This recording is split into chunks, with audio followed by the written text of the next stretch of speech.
Hey guys, this is Comic Uno, and today I'm doing a review for Batman the Killing Joke, the animated movie.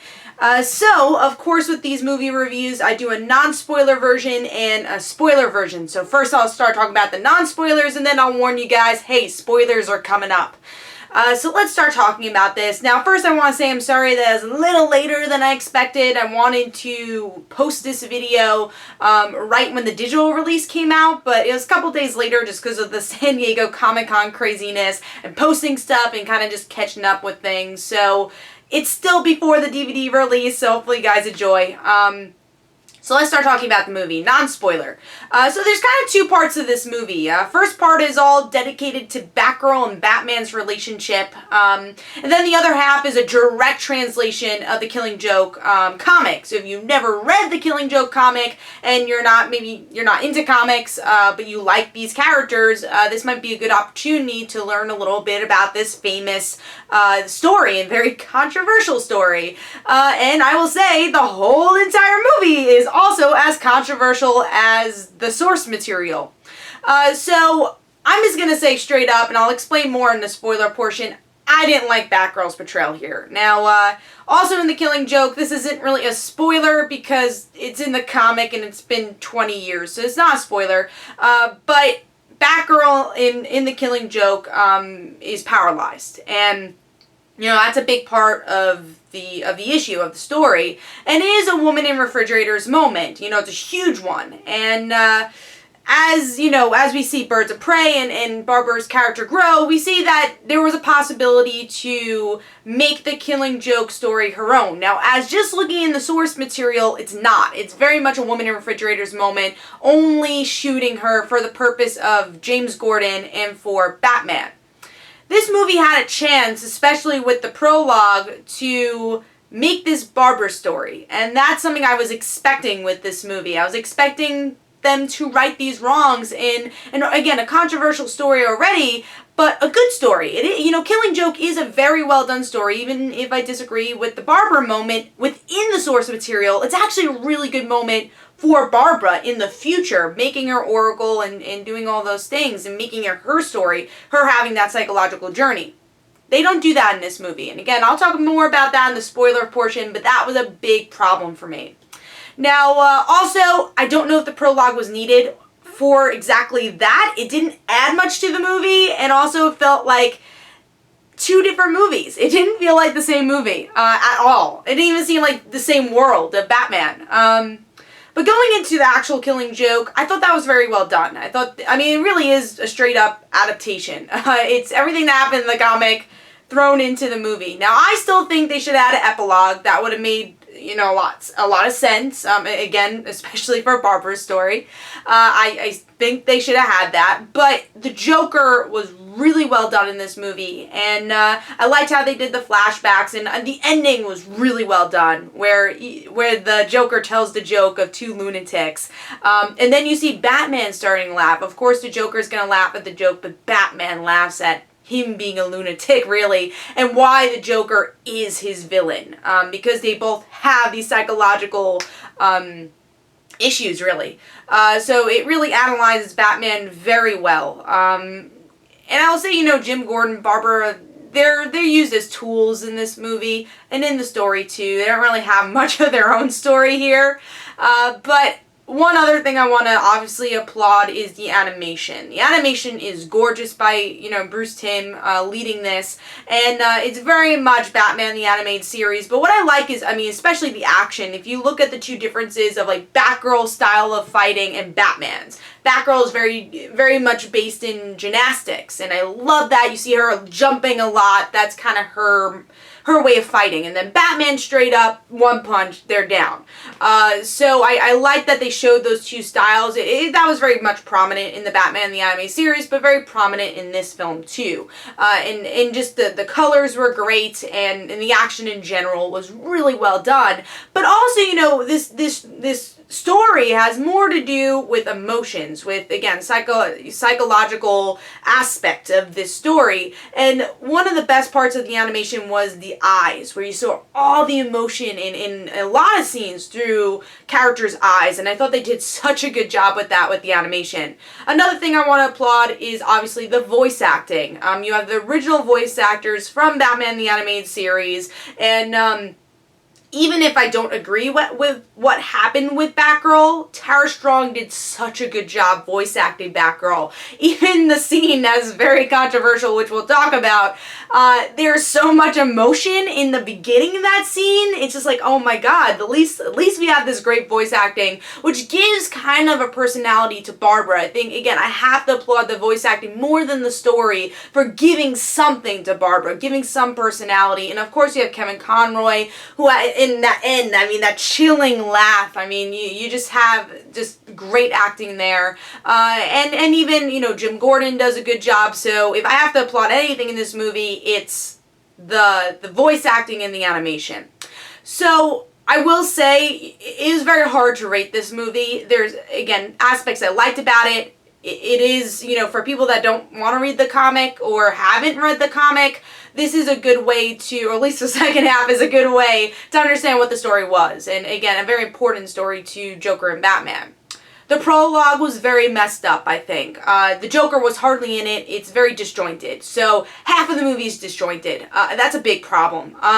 Characters that, I mean, Barbara is a big problem in this movie, sadly. And that's gonna bring that down too.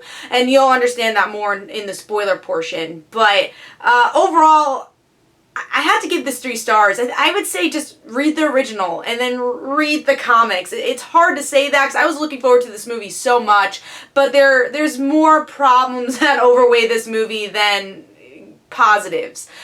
So that's my non-spoiler opinion on it. Let's go into the spoilers. Mostly spoilers is Batgirl. So in this movie, they decided to give a sexual relationship to Barbara and Batman. Now, of course, this is, a lot of people were asking me, what do you think about this? Especially after doing my Woman Out of Refrigerators documentary. Really looking into The Killing Joke for almost a year and then creating a movie about it. Again, I didn't want to give my true opinion until I saw the movie. I want to say, oh, maybe it makes sense. Yeah, it doesn't. It's, again, the only reason that Barbara had a personality in this movie was because of Tara Strong. Everything else is her having this weird fetish sexual relationship with Batman. She's like, yeah, you know, I love the idea of Batman. I love Batman. And she's like talking to her coworker about it and is like, yeah, I just want to be with Batman. But and obviously a way with her not saying it's Batman. And it's weird because this is how I would approach the movie. This is how I would have done it. Now, of course, it seemed like they want to do something with Barbara here. And I agree. Like, this Killing Joke, I think, could have been redeemed with this movie if they showed this was Barbara's story. And they never made it that way. So with Barbara, I think they should have just did the first half of the movie, just, you know, 10 minutes explaining, this is why Barbara wanted to be Batgirl. This is the father-daughter relationship in the comics that you've always seen between Batman and Batgirl. This is the surrogate family that Batman and Batgirl, or the Bat family, has. The importance of that, which is, you know, the Bat family in general is so important in creating a family, for Batman to have a family. That's always been really important, and Barbara's always been a part of that, always been a daughter to Batman. Now, I was talking about this with my Media Madness co-host, Jay, in Comic Frontliner, that we both agreed if you wanted romance in this movie, why not Nightwing? That's a relationship where they both liked each other. They both had, you know, they both loved each other. If you wanted romance, if you wanted this sexual theme in this movie, why not have Nightwing in this? Have Dick Grayson, then maybe have some problems. They can have problems but still love each other. Because in this movie, it's so one-sided, the romance. Because obviously Batman didn't like Batgirl that way. But he wanted, I guess, to feel something, so he was okay with it. That's kind of what they were going with in the movie. But Batgirl loving Batman just came out of left field.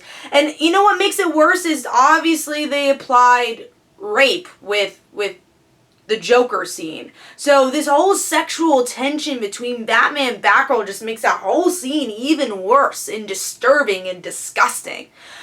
So yeah, honestly, that whole half of the whole movie was disgusting and disturbing and didn't make any sense. And again, if you're going to add Batgirl, if you wanted a prologue, give her a romance with Dick Grayson. Give her the reason why she became Batgirl was to become the cop she never could be. To have a family, not that she didn't have a good relationship with Jim, but have a different type of family with this Bat family. That was always the purpose of that relationship. Spend 10 minutes on that. Have the Killing Joke story. Then add the story to Barbara in the end. There's so much meat to pull from. The psychological trauma that Barbara goes through in this movie. You see it in her eyes in that scene. In the hospital. Show the father-daughter dynamic between Batman. Show that he cares, because he does. I was also talking to my friend Jay about how there's this scene in Brian Q. Miller's Batgirl where Batgirl says, you know, the one person who made the Batcave wheelchair-friendly, it could have been Alfred, it could have been Dick, but I know it was Batman. Because he cares, but he shows it in little ways. And that's how he shows love in a lot of ways, because he can't show love fully. And I think that could have been even better for a psychological story like The Killing Joke. Follow the psychological aspect of The Killing Joke, which is the dynamic between the Joker and Batman, but also add Batgirl's story within it. Instead of this weird sexual theme that was horrible in the original Killing Joke.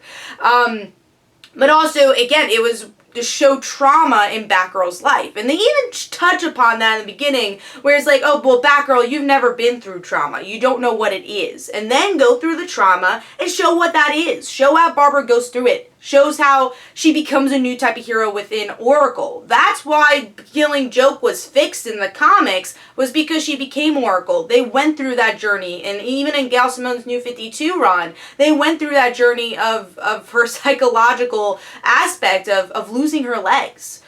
So as you can see, I was very upset with that, and I think they could have tackled this story by making it Batman story, making it Joker story, but also making it Barbara story, and not making this woman in refrigerators moment.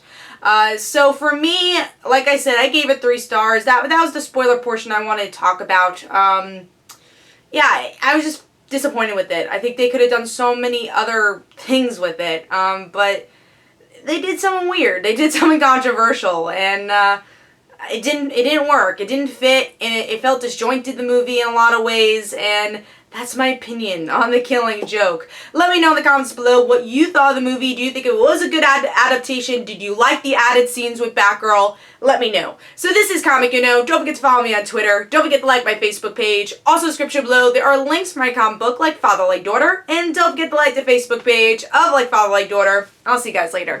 Bye.